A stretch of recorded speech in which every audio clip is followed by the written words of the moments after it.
நடிகர் அண்ணன் திரு கமலஹாசன் அவர்கள் இந்த பராசக்தி திரைப்படம் திமுகவுக்கு முரசொலி போல களத்தில் இருக்கும் என்று சொல்லியிருக்கின்றார். கமலஹாசன் ரொம்ப அருமையா சொல்லியிருக்காரு, நியாயமா பேசியிருக்காரு, கரெக்டா பேசியிருக்காரு. கண்டிப்பா அது திராவிட முன்னேற்ற கழகத்தினுடைய முரசொலி போல பராசக்தி களத்தில் இருக்கும். நான் அந்த கருத்தை ஏத்துக்கிறேன். ஏன்னா இந்த திரைப்படம் மிக அழகாக காங்கிரஸ் கட்சி தமிழக மக்களுக்கு செய்த துரோகத்தை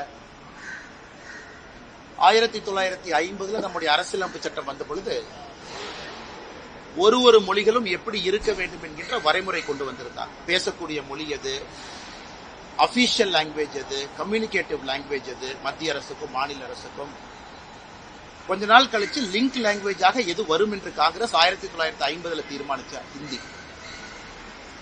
அது 1965 ஹிந்தியை திணிக்க ஆரம்பித்து எல்லோரும் ஹிந்தி கற்றுக்கொள்ள வேண்டும் என்று காங்கிரஸ் கட்சி செய்த அடாவடித்தனத்தை மிக அற்புதமாக பராசக்தி படத்தில் போட்டு காட்டியிருக்கிறார். அதனால் பராசக்தி படத்தினுடைய மொத்த குழுவினருக்கும் என்னுடைய மனமார்ந்த வாழ்த்துக்கள். அக்கா சுதா கொங்கரா அவர்களுக்கு, அருமை சகோதரர் சிவ கார்த்திகேயன் அவர்களுக்கு என்னுடைய வாழ்த்துக்கள். தமிழக மக்களுக்கு மறுபடியும் ஒரு முறை இத்தனை ஆண்டுகள் கழித்து காங்கிரஸ் செய்த துரோகத்தை படம் பிடித்து காட்டியது. இதுல ஆச்சரியம் என்னன்னா திமுக காரன் கொண்டாடிட்டு இருக்கிறான். அதான் சந்தோஷமா இருக்கு. எங்க ஆப்பு வைக்கிறாங்க, நட்டுல வச்சாங்களா போல்ட்ல வச்சாங்களானே தெரியாது திமுக காரன். இந்த பராசக்தி படம் சூப்பரா இருக்கு. காங்கிரஸ் கட்சி எப்படி மக்கள் 2008 2009 இலங்கையில இனப்படுகொலைக்கு பிறகு மேலேயே வராம துரத்துனாங்களோ, காங்கிரஸோடு யாரெல்லாம் கூட்டணி வைக்கின்றார்களோ 2026 சட்டமன்ற தேர்தலில் பராசக்தி படம் திமுகவினுடைய முரசொலியாக அவர்களை அதே வீழ்த்தும். அதனாலதான் பேரு தீ பரவட்டும் அவங்களே வச்சுக்கிட்டாங்க. தீ வச்சீங்கன்னா முதல்ல வீட்டை தானே பிடிக்கும். வீட்டுக்குள்ள தீ வச்சா முதல்ல சொந்த வீட்டை பிடிக்கும், கூரையை பிடிக்கும், அந்த வீட்டுக்காரங்களை சுடும். அதனால இந்த பராசக்தி படம் முதல்ல திமுக என்கின்ற வீட்டை சுடட்டும்.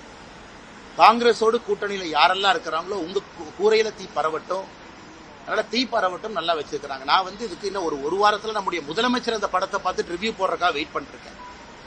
நம்முடைய முதலமைச்சர் அவர்கள் வரக்கு போல படத்தை பார்ப்பாங்க, கூட 4 பேர் உட்கார்ந்து இருப்பாங்க, கட்டி பிடிப்பாரு, முத்தம் கொடுப்பாரு, இதை பார்த்து கண் கலங்கிட்டேன், நெகிழ்ச்சி அடைஞ்சிட்டு சொல்லுவாரு. அந்த காட்சிக்காக பார்த்துக்கிட்டு இருக்கேன்.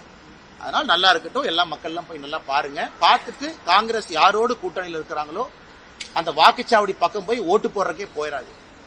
ஏன்னா அவங்க என்னென்ன அநியாயம் செஞ்சாங்கன்னு அந்த படம் சொல்லுது. எல்லோரும் பார்க்க வேண்டிய திரைப்படம்.